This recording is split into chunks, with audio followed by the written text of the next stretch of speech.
Alors, nous allons aborder la troisième partie de l'étude que nous avions démarrée avec les Vierges, sages et folles. Nous sommes maintenant à la fête des Soukhot.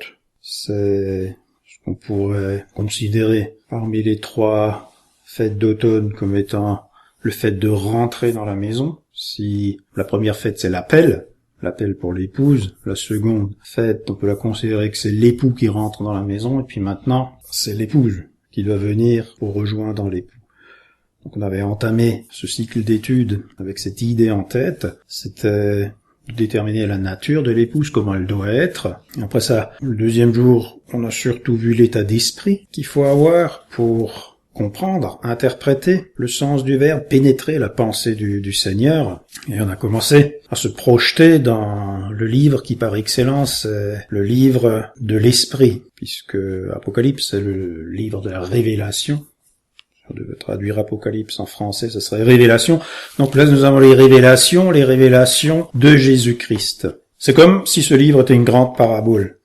Donc tout doit être interprété, tout ne peut être saisi, appréhendé et compris uniquement si le Saint-Esprit nous en donne la révélation. En suivant le cheminement de la pensée du Seigneur, parcourant le fil de l'idée qui se construit au travers de la parabole des 10 vierges, nous avons voulu comprendre comment dans les derniers jours se profile dans le texte, dans le verbe, l'idée de ces vierges. Comment l'épouse, ou celle qui va devenir épouse, se présente-t-elle devant le Seigneur dans les derniers jours? Et nous avons donc trouvé un texte dans l'Apocalypse, c'était dans l'Apocalypse 14, et je vais rebondir là-dessus, afin de nous remettre dans le fil de l'histoire, parce que la dernière fois, j'ai dû accélérer le train et terminer. J'aimerais qu'on reprenne ça de manière plus posée, plus tranquille, qu'on se donne le temps nécessaire, le temps qu'il faut, pour bien comprendre ces choses-là.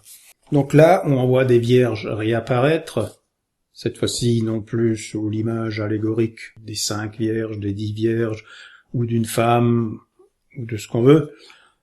Cette fois-ci, c'est en tant que peuple. Et là, le peuple dont on parle, c'est le peuple d'Israël.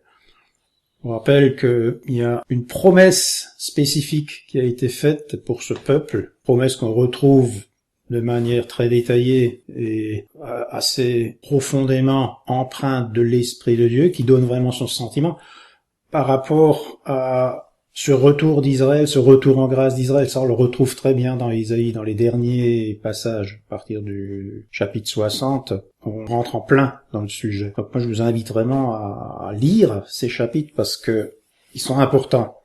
Parce qu'en fait, ils nous projettent dans le livre de la Révélation. Ils complètent ce livre dans le sens où il donne plus de détails, plus de profondeur, et il donne vraiment le sentiment du Seigneur par rapport à l'amour qu'il a pour son peuple, son attachement, et que un jour il leur pardonnera, et il reviendra vers eux. Et c'est absolument nécessaire de bien comprendre ces choses-là pour suivre le fil dans le livre de la Révélation. Donc, dans le chapitre 14 de l'Apocalypse, réapparaissent sous une certaine forme, de nouveau une nation sainte, une nation pure, une nation vierge. Alors, je vais le relire. Alors je vis l'agneau qui se tenait debout sur le mont Sion et avec lui les 144 000 qui portent son nom et le nom de son Père inscrit sur leur front. Donc nous avons une projection dans le temps qui nous dit à partir de maintenant nous sommes dans un temps de grâce pour les Juifs. Le Seigneur se trouve à Jérusalem, sur le mont Sion. Il y a 144 000 qui portent son nom, ce nom qui est inscrit sur leur front, et ces 144 000, ils suivent le Seigneur, ils l'accompagnent. Ces 144 000, ce sont ceux qui ne se sont pas souillés avec des femmes. Ils sont restés vierges, ils suivent l'agneau partout où il va. Ils ont été rachetés d'entre les hommes pour être offerts comme les premiers fruits à Dieu et à l'agneau. Il ne s'est pas trouvé de mensonge dans leur bouche. Ils sont irréprochables. Donc là, on retrouve cette idée de peuple vierge. Vierge dans le sens où, comme le disaient les prophètes dans l'ancien temps, ils ne sont pas allés vers d'autres dieux. Ils ne se sont pas mélangés avec d'autres religions. Il n'y a pas eu de compromission. Ils aimaient le Seigneur, ils sont restés attachés à sa parole, ils sont restés attachés à son enseignement. Mais cette fois-ci, ce ne sont plus des juifs empreints de judaïsme dont on parle ici, mais c'est vraiment un peuple, c'est vraiment des hommes qui aiment Jésus-Christ, qui, dans leur esprit, ont pleinement accepté le message de l'évangile. C'est inscrit sur leur front, c'est-à-dire, ils ont pleinement assimilé cette chose-là, et ils l'ont accepté. Ils ont accepté de suivre le Seigneur. Et pour eux, il n'y a pas de doute, le Machiar, celui qu'ils attendent, celui qu'ils aiment, c'est Jésus-Christ. Il y a là vraiment un bond qui a été fait, culturel, dans le peuple juif. Il ne s'agit pas de l'ensemble d'Israël, il ne s'agit pas de tout le pays d'Israël, mais il s'agit vraiment de la part plus noble, celle que le Seigneur s'est réservée, ce reste qu'il s'est réservé au sein de son peuple, qui est à Jérusalem, qui s'est regroupé à Jérusalem, qui est cristallisé sur cette ville, dans le sens où ils attendent le Mashiach, ils l'attendent physiquement. Mais cette fois-ci, ce Mashiach qu'ils attendent, ils savent qui c'est. Ils savent que c'est Jésus parce qu'il porte son nom. Ils acceptent de le suivre. Et en eux est inscrit tout cet enseignement qu'il a donné. C'est-à-dire, ils ont réussi à s'extraire de cette gangue de formalisme, de dogmatisme et d'enseignement millénaire qui empêchait le peuple juif de reconnaître son Dieu au travers de Jésus-Christ. Mais ils ont fait ce cheminant, ils ont fait cet effort pour pouvoir sortir de ça. Et à partir de maintenant, Dieu les considère comme vierges. Ils sont parfaitement purs. Ils sont purs de toute idéologie. Ils sont purs de toute tradition. Ils sont purs de tout attachement dogmatique. C'est vraiment, sur terre, les prémices de son peuple, les tout premiers, ce qu'on présentait dans le temps au Seigneur quand on faisait les moissons. Les toutes premières moissons, on les apportait au Seigneur comme étant une chose précieuse. Parce que on voulait que ce soit le premier don, la toute première chose. On allait après récolter beaucoup, mais ça, c'était précieux parce que c'était les premiers grains. Eux, on les considère comme les prémices du Seigneur. Le Seigneur, en revenant vers son peuple, trouve dans ces hommes qui l'aiment et qui le suivent, quelque chose de bon. Et ils s'offrent eux-mêmes comme un sacrifice d'action de grâce. Ils s'offrent au Seigneur. Ils se donnent au Seigneur comme un don volontaire. Et ce sont donc ces prémices que le Seigneur reçoit avec joie. Donc là, nous sommes maintenant projetés dans une époque, dans un temps nouveau, où les vierges de ce temps-là, cette fois-ci, ne sont plus à être considérées comme étant l'Église de Christ, celle qui a commencé avec la Pentecôte et qui s'est projetée au sein des nations pour se répandre dans le monde entier, mais cette fois-ci, on est vraiment au cœur d'une action nouvelle, qui est celle d'un retour, un retour sur Israël, un retour sur ceux qui vraiment restent attachés par amour au Seigneur et qui idéologiquement ont fait un gros travail sur eux-mêmes pour accepter la vérité de l'Évangile. Et c'est ceux-là, ces personnes-là, que le Seigneur reconnaît comme les siens. Et le chiffre de 144 000, c'est vraiment un chiffre symbolique, c'est 12 fois 12 fois 1000, donc 12, c'est le nombre de tribus, et le Seigneur a dit de ces tribus, j'en ferai une perfection, 12 fois 12. Ils sont les prémices de mon peuple, ce que vraiment j'aurais tant voulu voir dans ce pays, au milieu de ce peuple. J'ai tellement attendu ça. On sait que du temps des apôtres, le pays s'est pas réveillé. Le pays est resté hostile, que les scribes et les pharisiens refusaient de se faire baptiser. Et à cause de ça, il y a eu une très grosse résistance qui s'est faite. Ils n'ont pas reconnu Jésus comme le Mashiach. Et on connaît la suite. Tout a périclité jusqu'à l'anéantissement du pays. Donc, il y a eu quelques juifs qui se sont convertis, mais après, la force des événements les a obligés à se disperser au sein des nations, et ils sont devenus des missionnaires, ils sont allés s'établir à droite à gauche dans la diaspora, puis on n'en a plus entendu parler, parce qu'ils se sont fondus au sein des églises qui naissaient, et il n'y avait plus de juifs ou de chrétiens, mais à un moment donné, il n'y avait plus que des chrétiens. Mais là, cette fois-ci, c'est quelque chose de très particulier, de très spécifique. Là, on parle vraiment d'Israël en tant que nation, et du sein de cette nation naîtra une église nouvelle, qui prendra une dimension très particulière dans la fin des temps. Parce qu'en fait, c'est aussi un signal. C'est, pour nous, un indicateur. Quand on voit qu'au sein du peuple d'Israël commence à émerger un peuple saint, une vierge sainte, qui se prépare à recevoir l'époux, là, cette fois-ci, on peut dire, on est vraiment très proche. Le Seigneur nous a donné d'autres indications. Il nous a dit que vous verrez le figuier refleurir, alors vous saurez que le temps approche. Mais là, on est encore plus proche, puisque si on se plonge dans le chapitre 14 et qu'on le met en relation avec tout ce qu'il y a autour, on se rend compte qu'on est déjà dans une situation où le Mashiach est à la porte. Cette fois-ci, c'est question de jour. Quand vraiment cet Israël-là sera imprégné de l'Esprit de Dieu, quand cet Israël-là sera porté par l'Esprit de Dieu, quand ces 144 000 chiffres symboliques, à pas prendre au pied de la lettre, mais quand au sein d'Israël naîtra cette Pentecôte qui portera une partie du peuple pour attendre son achat, cette fois-ci, on pourra dire, on y est. Jésus est proche, le temps est proche, parce qu'en même temps, autour, les choses sont pas statiques. Au fur et à mesure qu'au sein d'Israël se constituera un noyau, un reste, une vierge, mais qui sera suffisamment conséquente pour pouvoir donner un véritable réveil dans le pays. On sait que lorsqu'il y a un réveil, si on se reporte un siècle plus tôt et qu'on se ramène à Azusa Street, on sait que le réveil d'Azusa Street, ça a eu des conséquences planétaires. Il y a eu un énorme tremblement de terre derrière. Chaque fois que l'esprit vient et descend sur terre pour créer un réveil, il y a des événements qui se passent, notamment des tremblements de terre. Et c'est ce qui s'est passé là-bas. San Francisco a été complètement détruit après. Ça montrait vraiment qu'il y avait quelque chose d'énorme, de puissant qui se faisait. Et on sait que ça s'est répandu après à travers tous les États-Unis et plus loin encore jusque dans le monde. Donc le réveil de Pentecôte au sein des nations, ça a commencé dans une ville et ça s'est répandu. Mais c'était pas toute la nation.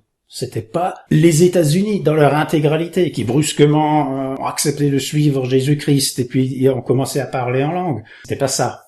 Mais l'événement était puissant, solide, conséquent, suffisamment pour avoir des effets qui avaient un retentissement planétaire. Donc là, c'est-à-dire toute proportion gardée, reprendre la même image et se dire, cette Pentecôte qui va venir, cette nouvelle Pentecôte qui va venir sur Israël, ça sera la même chose. Ça sera pas tout le peuple, ça sera pas l'intégralité du peuple qui suivra, mais ça sera suffisamment puissant, suffisamment fort pour, à quelque part, transcender ce pays-là. Et donc, quand on verra ça en Israël, quand on verra que, et on pourra pas faire autrement que de le voir, qu'il y a un véritable mouvement de fond qui s'opère, et que maintenant, ce mouvement, on peut plus l'arrêter, parce que c'est vraiment des gens portés par l'Esprit, qui attendent le Mashiach, qui se lèvent en Sion, qui se lèvent dans Jérusalem, qui se lèvent dans le pays, là on saura que vraiment on y est,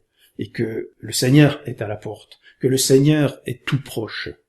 Mais on sait aussi que, de manière concomitante, pour une épouse qui se lève, il y a aussi, de l'autre côté, une prostituée qui se lève, et qui lui fait face. Donc, on retrouve là de nouveau les grandes images, les grands schémas de la Vierge folle et la Vierge sage. Mais cette fois-ci, on n'est plus dans le cadre de vierge, mais là on est déjà dans le cadre d'épouse. Dans l'Apocalypse, on évolue, on avance. Cette fois-ci, ces femmes connaissent leur époux, sont dans sa proximité.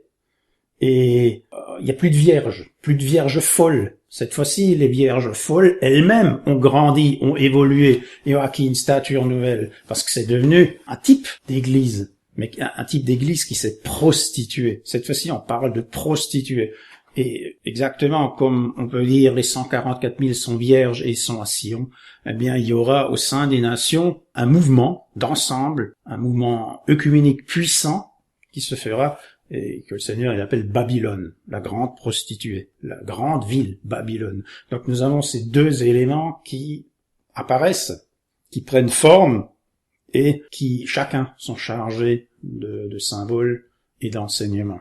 C'est ça maintenant, ce fil d'idées qu'on va suivre et qu'on va étudier et qu'on va essayer de comprendre. Alors on va y aller touche par touche, c'est-à-dire on va prendre les choses en bloc, parce que sinon on va avoir la tête qui explose, et puis jamais on s'en sortira. mais on va suivre le cheminement d'idées comme on l'a commencé. En fait, heureusement que le Seigneur, il a agi de cette manière-là, parce que moi j'étais simplement parti sur l'idée d'étudier les 10 vierges sages, les 10 vierges folles, et puis de faire un commentaire sur ça, sur les 3 jours. Mais bon, l'esprit en a décidé autrement, et on s'est très vite rendu compte qu'on pourra pas étudier l'intégralité du sujet, de la manière dont il se profile, en l'encadrant dans les 3 jours des fêtes d'automne. Donc ça va déborder. En fait, je veux simplement dire ça, les 3 jours d'études qu'on a fait pendant les fêtes d'automne sont une introduction. Une introduction à un livre qu'on n'a pas encore étudié, qui est le livre de l'Apocalypse. Et donc on va maintenant rentrer dans des pensées qui sont beaucoup plus profondes, dans l'esprit du Seigneur, c'est-à-dire, cette fois-ci, on va rentrer dans les profondeurs de l'esprit prophétique. On va le pénétrer. On va se laisser porter par lui. Mais pour rentrer dans la révélation, pour rentrer dans les profondeurs du Verbe, on ne peut pas agir selon notre intelligence, en réfléchissant, et puis en se disant, voilà, je vais faire comme ci, je vais faire comme ça. Mais on peut le faire que d'une seule manière, c'est-à-dire de laisser la place à Dieu, laisser l'esprit du Christ porter le discours, choisir le thème et nous conduire à son rythme. C'est pour ça que je suis un peu surpris moi-même de l'évolution des choses et comment ça fonctionne et comment ça avance. Mais quand j'ai vu que j'arriverais pas à faire coïncider l'étude avec les 3 jours de l'Éternel, eh bien, j'ai laissé tomber. Je me suis dit, c'est pas la peine de continuer dans l'idée de base, et je vais libérer mon étude de mon idée, et puis du schéma que je m'étais tracé. À partir de maintenant, je vais laisser faire le Seigneur, et c'est lui qui va diriger les opérations. Pourquoi ? Parce que nous sommes dans le livre de la Révélation. Le livre de la Révélation ne supporte pas que l'homme interfère. C'est donc vraiment l'esprit qui doit porter le texte, qui doit porter l'étude. Je suis vraiment incapable de dire où ça va vraiment nous mener, et c'est avec vous, en même temps que vous, que petit à petit, on va comprendre ce que le Seigneur veut exactement, quel est le but qu'il veut atteindre, et quel est l'enseignement qu'il veut nous donner. Donc maintenant, pour poursuivre dans l'étude, on va continuer de manière très simple, c'est-à-dire, on a vu que les épouses, les 10 vierges, en les étudiant, nous ont entraînés jusque dans la fin des temps, dans les derniers jours, nous a entraînés jusque dans le peuple d'Israël, partie de ce peuple que le Seigneur considère comme vierge. Et maintenant, on va revenir un peu en arrière dans le temps, avant que ces hommes dont on parle dans le chapitre 14 aient acquis cette stature, parce que là, on voit un travail qui est fini. On voit une œuvre accomplie. C'est quelque chose qui a été fait en Israël et qui est l'aboutissement d'un travail du Seigneur. Le Seigneur a œuvré avant, le Seigneur a agi avant, et moi ce qui m'intéresse, c'est de comprendre comment a été possible ce qu'on retrouve dans le chapitre 14 de l'Apocalypse. Pourquoi, brusquement, en Israël, eh bien, une partie du peuple a accepté de suivre le Seigneur? Pourquoi des Juifs qui étaient tellement accrochés à leur dogme, à leur enseignement et à leur tradition, ont réussi à se libérer de cela? Qu'est-ce qui a fait que, à un moment donné, eh bien, le Seigneur a réussi à pénétrer ses cœurs? Pour ça, on va donc revenir à un autre passage qu'on retrouve au chapitre 7 de l'Apocalypse, où on retrouve de nouveau nos 144 000. Et là, le Seigneur, il en parle de nouveau. Et cette fois-ci, quand on étudie ce passage, on va les retrouver au début, au commencement de leur œuvre de transformation et de rédemption. Je vais lire ce passage. « Après cela, je vis 4 anges. Ils se tenaient debout aux 4 coins de la terre. Ils retenaient les 4 vents de la terre pour qu'aucun vent ne souffle ni sur la terre, ni sur la mer, ni sur aucun arbre. Et je vis un autre ange monté du côté de l'Orient. Il tenait le sceau du Dieu vivant. Il cria d'une voix forte aux 4 anges auxquels Dieu avait donné le pouvoir de ravager la terre et la mer. Il leur dit : « Ne faites pas de mal à la terre, à la mer, ni aux arbres, tant que nous n'aurons pas marqué du sceau le front des serviteurs de notre Dieu. J'entendis le nombre de ceux qui furent ainsi marqués. Ils étaient 144 000 de toutes les tribus du peuple d'Israël à porter cette marque. 12 000 de la tribu de Juda marqués du sceau, 12 000 de la tribu de Ruben, 12 000 de la tribu de Gad, 12 000 de la tribu d'Asser, 12 000 de la tribu de Nephtali, 12 000 de la tribu de Manassé, 12 000 de la tribu de Siméon, 12 000 de la tribu de Lévi, 12 000 de la tribu d'Issachar, 12 000 de la tribu de Zabulon, 12 000 de la tribu de Joseph, 12 000 de la tribu de Benjamin, marqués du sceau. Donc là, on retrouve le fameux 144 000, mais quand on regarde dans le détail ces 12 tribus, très rapidement on se rend compte que y a un petit problème, il y a un petit souci, parce que c'est pas les noms habituels des 12 tribus d'Israël. Il y en a 2 qui ont disparu, et il y en a 2 nouvelles qui ont été intégrées. Une de celles qui a été intégrée, c'est Lévi. Or, Lévi n'avait pas reçu en partage dans le pays un territoire particulier, parce qu'en fait, ils avaient des villes disséminées à droite à gauche, parce que le Seigneur avait dit, ton partage, ton héritage, c'est moi. Donc, ils étaient réservés pour la prêtrise, ils étaient réservés pour le service du Seigneur, c'était tout le reste du pays qui devait travailler pour eux. Or là, brusquement, ils remplacent une tribu, comme s'ils recevaient en partage une partie de l'héritage du pays. Alors que c'était pas du tout leur fonction première. Exactement la même chose pour Joseph. On sait qu'à l'origine, Joseph n'a pas eu de tribu, parce qu'en fait, il a reçu une double portion de l'héritage dans le pays. Il recevait 2 fois plus que les autres. Donc lui n'a pas été intégré en tant que tel, mais c'est ses enfants, ses 2 fils, qui ont été intégrés dans le royaume. Pour là, il a été réintégré. Ces 2 hommes, Lévi et Joseph, remplacent donc les 2 autres tribus. On a Dan et Éphraïm. Alors ça, c'est des tribus qui ont une caractéristique par rapport à tous les autres, pas parce que c'est des tribus qui sont plus méchantes, ou parce que ce qu'ils ont fait au milieu de ces tribus était quelque chose d'extrêmement terrible et catastrophique par rapport aux autres, parce que ils auraient fait un péché plus grand que les autres. Non, c'est pas à cause de ça que ces noms ont disparu. Mais c'est par rapport à ce qu'ils représentent symboliquement. On sait que le pays, à un moment donné, il a été partagé. Ce pays a été coupé en 2, et il y a eu 2 royaumes. Il y a eu le royaume du Nord, et il y a eu Juda. Donc il y avait Israël d'un côté, Juda de l'autre. Chacun avait son roi. Seulement le problème, c'est qu'il n'y avait qu'un temple. Il n'y avait qu'un seul endroit où on pouvait célébrer l'Éternel.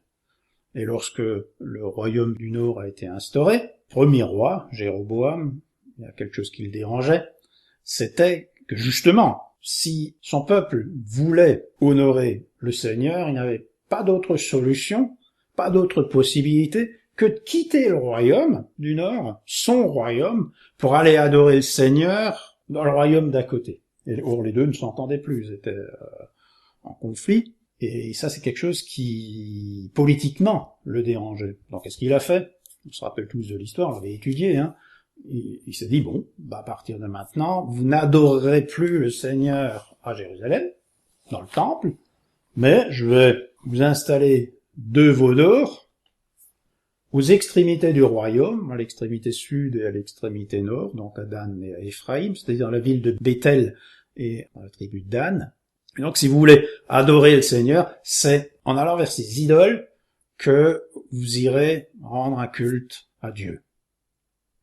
Et ça a immédiatement été condamné par le Seigneur qui a envoyé des prophètes, mais Jéroboam n'en a pas tenu compte, et il a demandé à son peuple de lui obéir et de faire ce qu'on lui ordonnait.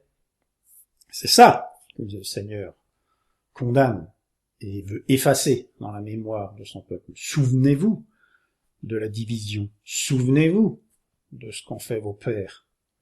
Rappelez-vous les péchés de vos pères, de Jéroboam. Rappelez-vous Ils ont préféré suivre les ordres d'un homme, ils ont préféré suivre les ordres d'un roi, ne pas écouter les prophètes et s'agenouiller devant les idoles. À cause de ça, tout le royaume du Nord, à un moment donné, sera effacé. Tout le royaume du Nord sera déporté, sera emporté en esclavage, à un point tel qu'on ne sait même plus ce qu'ils sont devenus. Ils ont été dispersés au sein des nations. Et c'est ça qu'on retrouve maintenant dans le nom de ces prémices que le Seigneur y prépare dans les derniers jours. La première des choses que le Seigneur commence à faire, là, en revenant vers son peuple, en se tournant vers son peuple, c'est qu'il recolle les morceaux. Il ramène le peuple à une situation qui est antérieure à celle de la division, qui est antérieure à la partition, et surtout à cette situation qui avait amené le peuple à adorer des dieux étrangers. Ils se sont mis dans une situation où la plus grande partie du peuple s'est détournée de Dieu.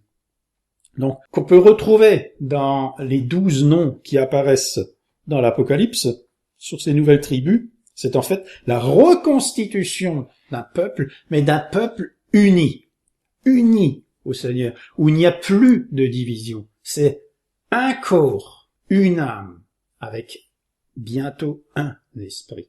Mais d'abord, le Seigneur recolle les morceaux.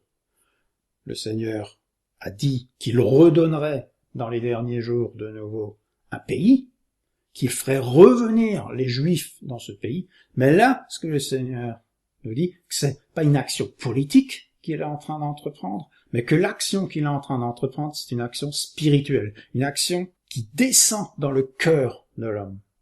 Il veut qu'au sein de ce peuple se lèvent des hommes qui sont tournés vers le Seigneur, qui veulent aller vers le Seigneur. Peu importe où ils appartiennent au peuple d'Israël, ils sont dans le pays que le Seigneur leur a donné, ils sont dispersés au milieu de cette nation, mais ils vont former une nouvelle unité. Ils vont former, cette fois-ci, pas une unité qui est nationale, une unité qui serait conduite par des motifs terrestres. Cette fois-ci, on fait pas son alia pour échapper aux problèmes qu'il y a dans le monde pour X raisons, ou simplement parce qu'on est juif, mais cette fois-ci, le Seigneur va les attirer pour faire une unité. Il va donner une certaine cohérence à son peuple afin qu'il forme un corps. Fini les divisions, parce que un des gros problèmes d'Israël, et on le sait quand on y va, et on le remarque immédiatement, c'est que ça part dans tous les sens. Entre les Haredim d'un côté et puis les Juifs, enfin, du moins ceux qui se disent juifs et qui sont venus plus tard de Russie après son éclatement, on peut sincèrement se poser des questions et se demander si ces gens-là ont encore quelque chose à voir avec le peuple d'Israël, parce que ils vont plus à la synagogue, ils ne s'intéressent plus à rien. Donc qu'est-ce qui les rattache encore directement à l'enseignement et aux traditions et à la croyance de leur père? Vraiment plus grand-chose, voire plus rien du tout. Donc entre les deux, entre ceux qui sont, je dirais, les héritiers des vierges folles du temps de Jésus-Christ, et ceux qui ont simplement un passeport israélien qui leur donne le droit de quitter un pays pour aller habiter dans un autre parce qu'il y a plus de liberté et ils pourront faire plus de business et puis avoir moins de pression. Entre ces deux-là, il y a vraiment une différence comme le jour et la nuit. Voilà ce que le Seigneur nous dit, c'est que quelle que soit la tribu dont ils viennent, je créerai de nouveau une unité. Le Seigneur va commencer par recoller spirituellement les morceaux. Il va, au milieu de tous ces gens-là, sans distinction, c'est-à-dire sans regarder s'ils viennent du nord, du sud, de Juda ou d'ailleurs, il va prendre au milieu de son peuple ceux qui vraiment ont à cœur de marcher avec lui, ceux qui aiment le Seigneur. Donc il va revenir dans une situation qui est celle d'un peuple uni, qui a l'intention et le désir de marcher avec lui. C'est ça, ce mouvement, cette dynamique qui s'enclenche maintenant dans le chapitre 7. Dans le chapitre 7, on est maintenant dans une situation, on est dans un mouvement qui n'est plus un mouvement qui consiste à créer un pays. Ça, c'est déjà fait. Ils sont dans le pays. Mais cette fois-ci, nous sommes dans la reconstruction d'un corps, un corps mystique, un corps religieux qui se met en accord avec la parole. Cette fois-ci, on attend du peuple d'Israël qui vibre à l'unisson, qui ne forme plus qu'un seul peuple uni. 12 tribus, mais qui appartiennent au Seigneur, qui sont venus dans ce pays pour servir et suivre le Seigneur. Ça va commencer dans le judaïsme, c'est-à-dire que vraiment, un certain nombre de personnes sont venues en Israël parce qu'ils aiment le Seigneur, qu'ils ont envie de le suivre, mais la finalité, c'est que, portés par leur foi, portés par leur conviction, le Seigneur va se tourner vers eux, il va les inonder de son esprit, et alors ils reconnaîtront Yeshua comme leur Mashiach. Exactement comme ce qui s'est passé du temps de Jésus, où il y en avait un certain nombre qui, bien qu'étant juifs, se sont tournés vers Jésus-Christ, ils ont accepté Jésus comme leur Messie, et se sont baptisés. Ben là, ça va être la même chose, mais à plus grande échelle. Cette fois-ci, au sein de la nation d'Israël, il va y avoir un véritable mouvement de fond qui va se faire pour accepter Jésus comme son Mashiach. Ça va pas se faire instantanément. C'est pas quelque chose qui va se faire comme s'il y avait une colonne de feu qui descendait du ciel et puis allait tout bouleverser. Mais le Seigneur va reconstruire de nouveau un cœur, va reconstruire une âme qui est portée par l'envie d'aller vers le Seigneur. Ils auront envie de retourner dans les synagogues, ils auront envie de retourner vers le livre, de le comprendre, de l'étudier, et puis de plaire au Seigneur. Eh bien, c'est ce besoin de trouver Dieu qui va progressivement les porter vers Jésus-Christ. Et ça, le Seigneur va les accompagner, le Seigneur va leur donner l'onction pour leur permettre justement d'être reconnus dans les Écritures. Exactement comme nous pouvons le faire maintenant, quand nous étudions la parole de Dieu, nous retrouvons Jésus partout, sous différentes formes dans la parole de Dieu, que ce soit dans Isaïe 53, dans Psaume 22, ou bien dans le sacrifice d'Isaac, dans moult autres passages, le serpent d'airain, toutes ces choses-là, à quelque part, nous enseignent que la parole de Dieu, le Tanakh, n'était qu'une préparation, n'était que l'ombre des choses à venir. Ce peuple d'Israël, maintenant, va être préparé. Ce peuple d'Israël va être porté par le Seigneur pour recevoir son Saint-Esprit. Le Seigneur va maintenant fabriquer dans son peuple, au milieu de son peuple, des vierges sages. Elles vont recevoir toutes les caractéristiques comme nous les avons eues en notre temps au sein des nations. Comme nous, au sein des nations, le Seigneur nous a donné tous les éléments nécessaires pour pouvoir vivre en lui. Il nous a pris du monde, il nous a mis à part, il nous a sanctifiés, il a fait de nous des vierges, il nous a donné le Saint-Esprit, et il nous a dit veillez. Voilà, nous avions tout ce qu'il fallait pour pouvoir vivre en Christ et attendre sa venue. Et si nous restions dans cette position-là, eh bien, le Seigneur nous honorerait. On a vu ces choses-là. On a vu les autres passages, les autres paraboles, où heureux l'homme que le Seigneur trouve en train de veiller, parce que le Seigneur l'honorera. C'est ce qu'il attend de nous. Le Seigneur attend ça de nous. Il dit, restez dans cette position où je veux que vous soyez, et attendez-moi. Et on a vu qu'il faudra attendre vraiment pratiquement jusqu'au dernier moment, jusque pratiquement au jour de l'Éternel. Ce qui balaye pas mal d'idées préconçues qu'on peut avoir par rapport à l'enlèvement et toutes ces choses, mais on va y revenir. Mais ça, maintenant, le Seigneur, il va l'attendre de son peuple. Le Seigneur va attendre ça de ces Juifs qui sont retournés dans le pays. Ça, c'est le principal enseignement qu'on peut retenir de cette image des 144 000. Ces 144 000, pour nous aussi, au sein des nations, c'est un élément clé, c'est quelque chose d'extrêmement important, parce qu'ils sont la preuve que Dieu entre dans une nouvelle dynamique.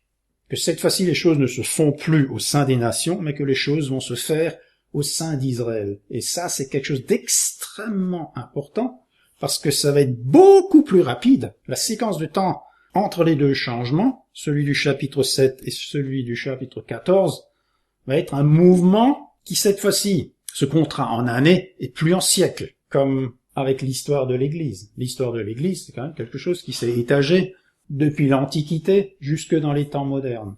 Or là, au milieu d'Israël, il y a une dynamique nouvelle qui va s'enclencher et qui va être quand même très rapide. À partir du moment où on verra cette dynamique s'enclencher, alors on saura que effectivement les temps sont proches et que tout ce qui tourne autour de ça, tout ce qui est accroché à ces événements-là, maintenant, vont s'accomplir. Parce que, en fait, le chapitre 7 et le chapitre 14 s'inscrivent dans une démarche qui est très particulière dans la parole de Dieu, dans le livre de la Révélation, parce qu'il montre une évolution majeure. Quelque chose va se passer qui ne s'est encore jamais passé avant. Les choses vont bouger et les choses vont évoluer, et tout ce qu'il y a autour va évoluer avec. C'est-à-dire, si l'Église évolue, le monde va évoluer avec. C'est pour ça qu'il y a toujours deux choses en parallèle. Dans le livre de l'Apocalypse, on retrouvera à partir de maintenant toujours deux histoires qui se fondent et qui se suivent. Deux épouses, l'histoire d'Israël et l'histoire des nations. Ce qui se passe dans le ciel et ce qui se passe sur terre. Et il va y avoir interaction entre toutes ces choses-là. Chaque fois que quelque chose va se passer à quelque part, ça aura une résonance dans l'autre partie. Comme un miroir. Le miroir est statique, mais quand l'image qui est en face du miroir se met à bouger, l'image qui est dans le miroir bouge avec. Donc c'est ça. Il y a à partir de maintenant un mouvement qui se fera toujours de manière simultanée parce que nous sommes à partir de maintenant dans une nouvelle dynamique. On va avoir deux épouses, une qui va se prostituer et une qui sera pure. On va avoir Israël, on va avoir les nations. On va voir les choses évoluer dans le ciel, on va voir les choses évoluer sur terre. Et tout ça, en fait, c'est révélé dans le livre de l'Apocalypse. Donc c'est ça qu'on va commencer à voir. On l'a évité jusqu'à présent parce que on considérait que c'était pas encore le temps. Mais si le Seigneur nous dit le temps est venu, et puis à partir de maintenant, il va falloir comprendre et étudier ces choses-là, eh bien on le fait. On va pas chercher à l'éviter. De toute façon, ça sert à rien.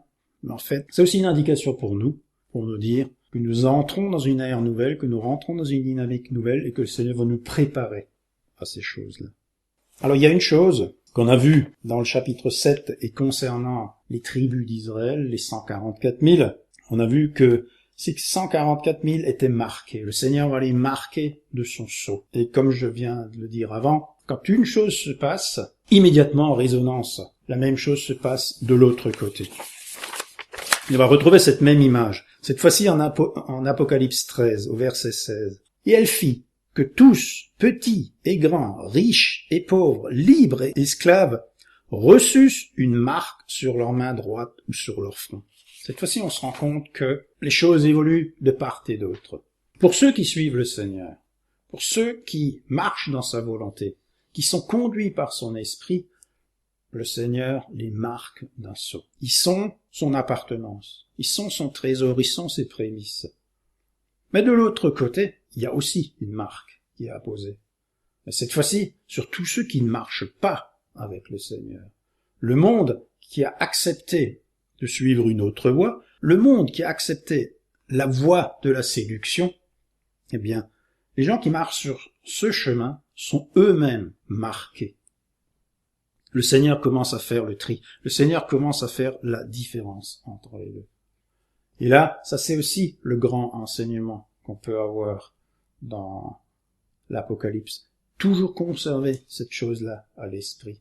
C'est qu'il n'y a jamais quelque chose qui va se faire sans que, immédiatement, par interaction, il y a sa paire négative qui subissent l'influence de la première action. C'est toujours comme ça. Comme dans un effet miroir, ce qui est marqué dans une partie du livre va avoir une résonance dans l'autre partie du livre. Ça, c'est une des grandes caractéristiques du livre de l'Apocalypse. Et on verra ça au fur et à mesure qu'on suivra le texte, qu'on avancera, qu'on l'étudiera, eh bien, il ne faudra jamais perdre de vue que lorsqu'on est dans une partie du texte, lorsqu'on est dans une partie du livre, il y a toujours ailleurs un développement qui se fait, qui est la contrepartie de ce qu'on est en train de lire. Et ça, c'est pas quelque chose qui se retrouve forcément au même endroit, c'est pas quelque chose qui se trouve dans la suite logique de ce qu'on est en train de lire. C'est-à-dire, si vous lisez un chapitre, vous n'allez pas immédiatement retrouver dans les versets qui suivent la résonance ou bien l'interaction de l'action qui se passe. Ça peut être ailleurs, dans un autre contexte. Et là, il va falloir aussi apprendre à suivre la méthode de lecture qui est nécessaire pour la compréhension du livre. Parce que le Seigneur nous donne des clés, le Seigneur nous donne des indications, mais, comme on l'a dit, c'est un livre qui est né de l'esprit, qui est fait pour des gens spirituels, c'est un livre de révélation, et donc ces clés ne peuvent être perçues, ne peuvent être acceptées, et ne peuvent être données que si le Seigneur le veut. Et donc, c'est à nous de nous laisser porter, de nous laisser entraîner par le Seigneur pour comprendre comment l'architecture du texte est organisée, afin que nous puissions suivre de manière compréhensible le déroulement de l'histoire et quel est le plan du Seigneur et comment les choses se font et avancent. Concernant, par exemple, la marque qui est apposée, ce qu'elle représente, là pour l'instant je ne rentre pas dans les détails, mais je vous donne des indications. On sait que la parole elle-même est son propre interprète. Par rapport aux marques, on trouve une explication en Exode, c'est-à-dire il faut revenir très loin en arrière, donc dans la Torah. En Exode 13:9, on peut lire ça. Concernant la Pâque, ce sera pour toi comme un signe sur ta main et comme un souvenir entre tes yeux, afin que la loi de l'Éternel soit dans ta bouche, car c'est par sa main puissante que l'Éternel t'a fait sortir d'Égypte. Donc là, ce que le Seigneur va nous dire, c'est que lorsqu'il met sa marque sur nous, ou sur notre main, c'est-à-dire dans nos pensées et dans nos gestes, c'est la loi de l'Éternel. Là, en l'occurrence, si on le projette dans les derniers jours, c'est la parole de l'Éternel. C'est l'ensemble du livre qui doit être en nous et qui doit porter nos actions, guider nos gestes. C'est ça que le Seigneur il attend. Donc, lorsqu'il dira il y a un peuple qui porte son sceau, en fait, c'est un peuple qui marche selon sa parole et qui agit selon sa parole. Et si d'un autre côté, il y a un peuple qui porte un autre sceau et une autre marque, ben c'est tout simplement un peuple qui agit contre la parole et qui fait l'inverse dans ses gestes de tout ce qui est dans la parole de Dieu. Voilà déjà un exemple de la manière dont les choses fonctionnent. Une des premières clés de compréhension de la lecture de l'Apocalypse, c'est la parole donne l'interprétation, son propre texte. La Bible elle-même est son propre interprète. Simplement, il nous faut, cette fois-ci, ne pas reposer sur notre intelligence, mais reposer sur la volonté de Dieu, reposer sur la révélation du Seigneur.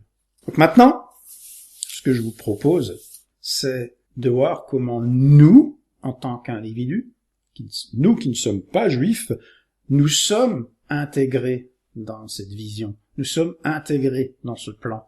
Parce que, après ce que moi j'ai lu, on peut se dire, c'est bizarre, mais nous, qu'est-ce qu'on devient dans cette histoire? Bien joli que le Seigneur il marque son peuple en Israël. Est-ce que nous, on est écartés du chemin? Est-ce que nous, on disparaît? Est-ce que nous, on n'existe plus? Le Seigneur nous a oubliés?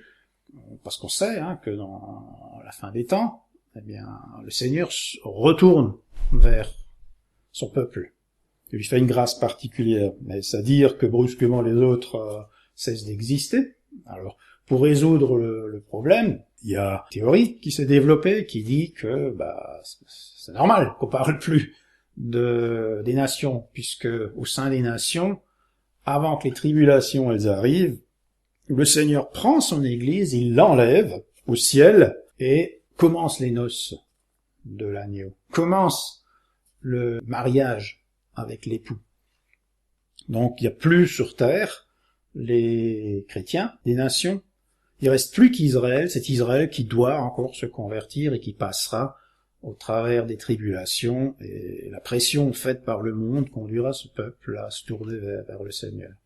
Pour le reste, c'est fini, c'est terminé. Il n'y a plus de chrétiens sur terre, il n'y a plus d'hommes suivant Jésus-Christ sur terre, parce que ces gens-là qui avaient la foi et qui ont cru en lui, le Seigneur les a pris. Les vierges sages du monde avaient leur lampe bien allumée, et elles ont bien entendu la voix de l'ange venir pour leur dire « Le Seigneur va venir, préparez-vous ».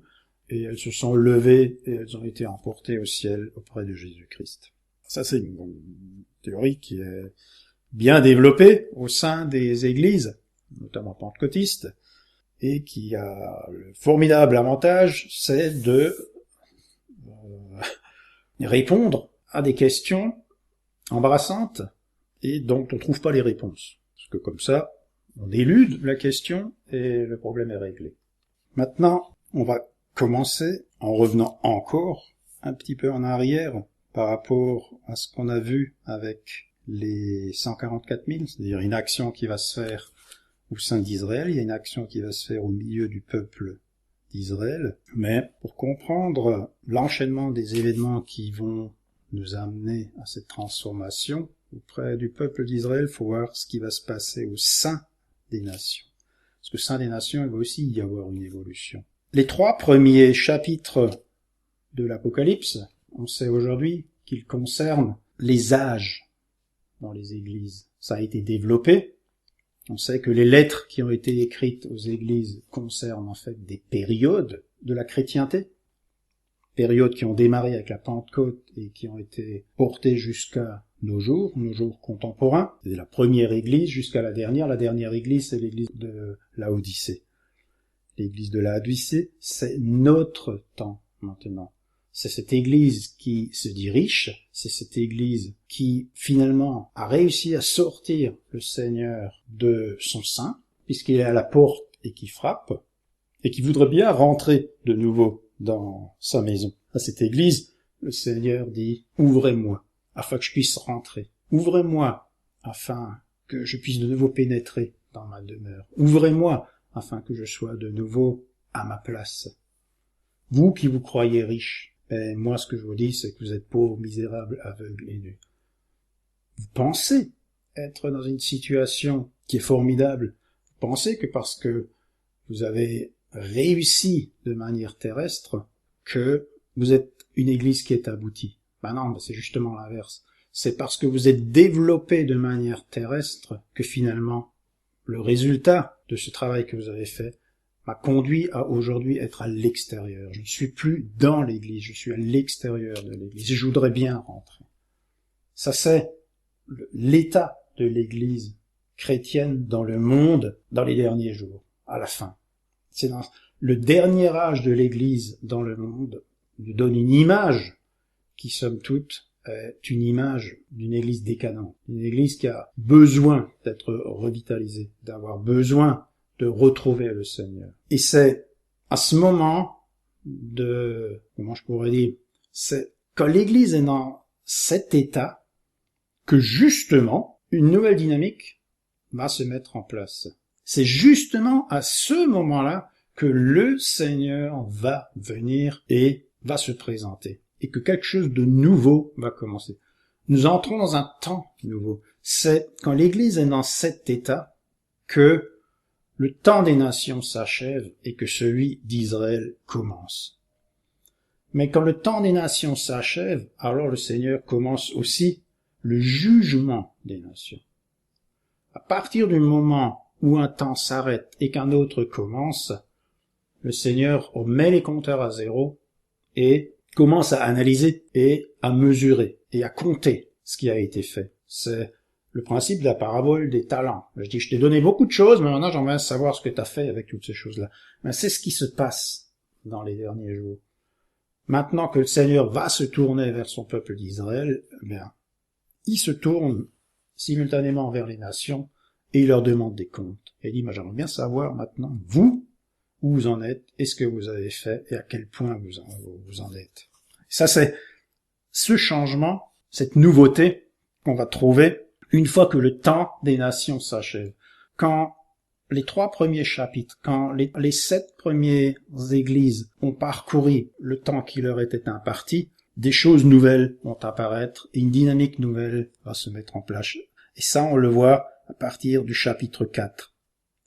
Le Seigneur commence comme ça après cela, c'est-à-dire quand le temps des nations s'est achevé, quand le temps des églises arrive à son terme, je vis une porte ouverte dans le ciel, et la voix que j'avais entendue me parler au début, et qui me résonnait comme une trompette, me dit « Monte ici, je te montrerai ce qui va arriver après cela. » À l'instant, l'Esprit se saisit de moi, et voici, il y avait un trône dans le ciel, et sur ce trône, quelqu'un siégeait. Celui qui siégeait avait l'aspect d'une pierre de jaspis et de sardoine. Un arc-en-ciel entourait le trône, brillant comme l'émeraude. Autour du trône se trouvaient 24 trônes, et sur ces trônes siégeaient 24 vieillards. Ils étaient vêtus de blanc et portaient des couronnes d'or sur la tête. Du trône jaillissaient des éclairs, des voix, des coups de tonnerre. Devant le trône brûlaient 7 flambeaux ardents qui sont les 7 esprits de Dieu.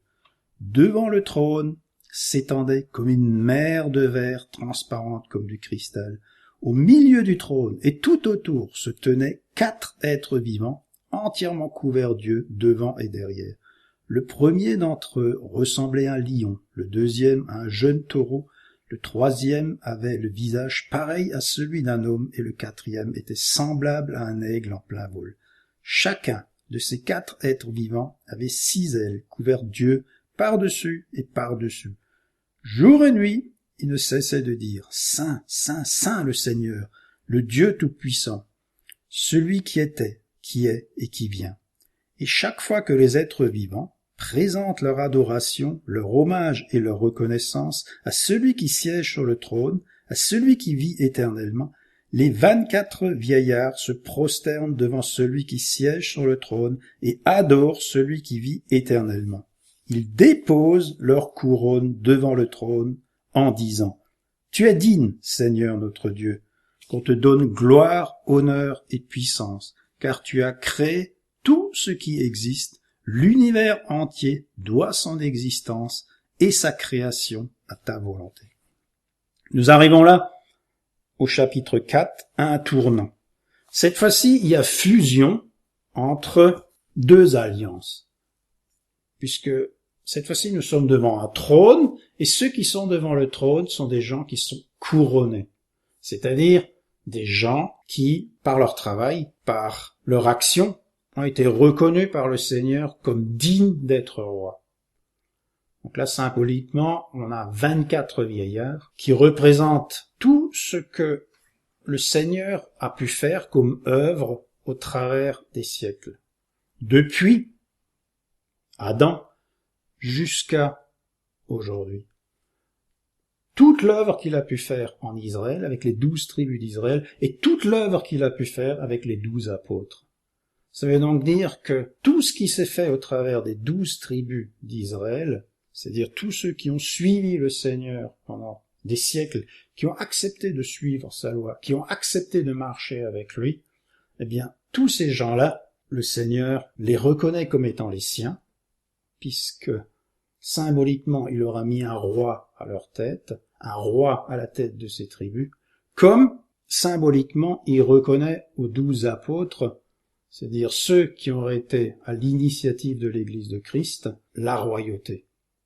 La royauté, à quelque part, désormais, n'est plus portée par Dieu seul, mais la royauté est aussi portée par ceux qui ont cru dans le Seigneur. Donc là, il s'agit d'un peuple qui a été mis à part, c'était le peuple d'Israël, et par après, ceux qui dans le monde ont accepté de suivre les apôtres. Donc nous, qui suivons le Seigneur, tous ceux qui dans les siècles précédents ont accepté de suivre le Seigneur, cette fois-ci, sont symboliquement représentés devant l'Éternel, devant le trône de l'Éternel, par un ensemble de personnes qui eux-mêmes sont couronnés.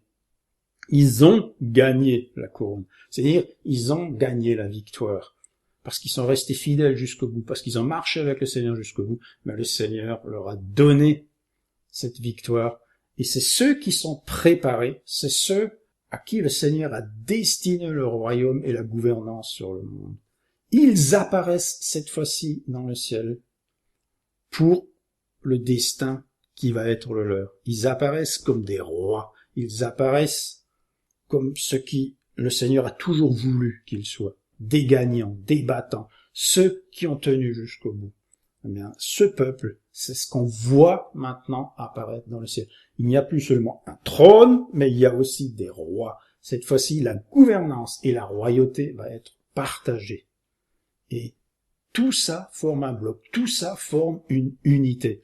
Nous arrivons cette fois-ci, au terme des jours, à un corps qui se constitue. Nous arrivons à une épouse qui prend une forme nouvelle, c'est celle d'une épouse couronnée. Pour l'instant, c'est quelque chose qui est dans le ciel, c'est quelque chose qui se prépare loin de nous, qui nous semble extrêmement loin, mais qui va avoir une réponse, qui va avoir une résonance sur terre. Nous sommes là dans un premier jet, si on veut. Le Seigneur nous montre ce qui se passe. Lorsque le temps des nations s'achève, dans le ciel, quelque chose de neuf apparaît, c'est-à-dire un ensemble cohérent. Le Seigneur fusionne ce qui s'est fait pendant des millénaires, pendant que tout le corps de l'épouse se formait, et cela apparaît sous la forme des 24. Ces 24 qui sont le temps d'Israël, qui est le temps des nations, qui est le temps de l'évangélisation, mais qui a été aussi le temps du peuple mis à part au sein des nations. Tout ça, à un moment donné, le Seigneur le met ensemble. Et cela apparaît en gloire. Et tout ça adore le Seigneur dans un même esprit. Nous sommes ici dans une dynamique nouvelle. Celle de la fusion. Quand tout est terminé, que nous arrivons à l'échéance, le Seigneur révèle son plan. Le Seigneur montre ce qui va arriver. Le Seigneur montre ce qui nous attend. Mais dans un premier jet, il ouvre le ciel et il nous montre, regardez ce qu'il y a dans le ciel. La royauté se prépare. Les rois se préparent. Vous êtes préparés à régner. C'est une sorte d'introduction. C'est la première image céleste du monde nouveau qui se met en mouvement et qui va s'ouvrir devant nous. On va s'arrêter là, parce que c'est une introduction, c'est une manière de préparer les choses. On a vu comment on a avancé pour être intégré dans la maison du Père. Pour être reconnu par le Père, il faut être une vierge. Et maintenant, on va voir comment cette vierge va devenir une épouse. Comment cette vierge va pouvoir être reçue par le Seigneur. Comment elle va se transformer. Comment cette vierge, maintenant, va pouvoir rentrer dans la maison du Père. Et là, il y a tout un mouvement qui va se faire, tout un travail spirituel que le Seigneur va opérer. C'est quelque chose qui va démarrer dans le ciel et qui petit à petit va descendre sur terre. Le Seigneur va maintenant révéler son plan. Dans les derniers jours, le livre va s'ouvrir, la compréhension des choses va se faire et on va enfin comprendre quel était le plan final du Seigneur. On peut prier, Seigneur Jésus, tu vois, nous avons maintenant avancé avec toi. Je comprends que, avec les jours de l'Éternel, tu as décidé de rentrer dans une logique nouvelle. Tu ouvres un champ d'exploration nouveau. Ce champ d'exploration n'est pas simple. Ce champ d'exploration entre dans des profondeurs qui sont, jusqu'à présent, considérées comme des mystères, considérées comme des choses difficiles. Alors, nous attendons tout de toi maintenant, afin que tu nous permettes de pénétrer ton livre et que ce livre lui-même nous pénètre, afin que nous soyons comme tu veux que nous soyons, ton épouse glorieuse et couronnée. En ton nom Yeshua. Amen.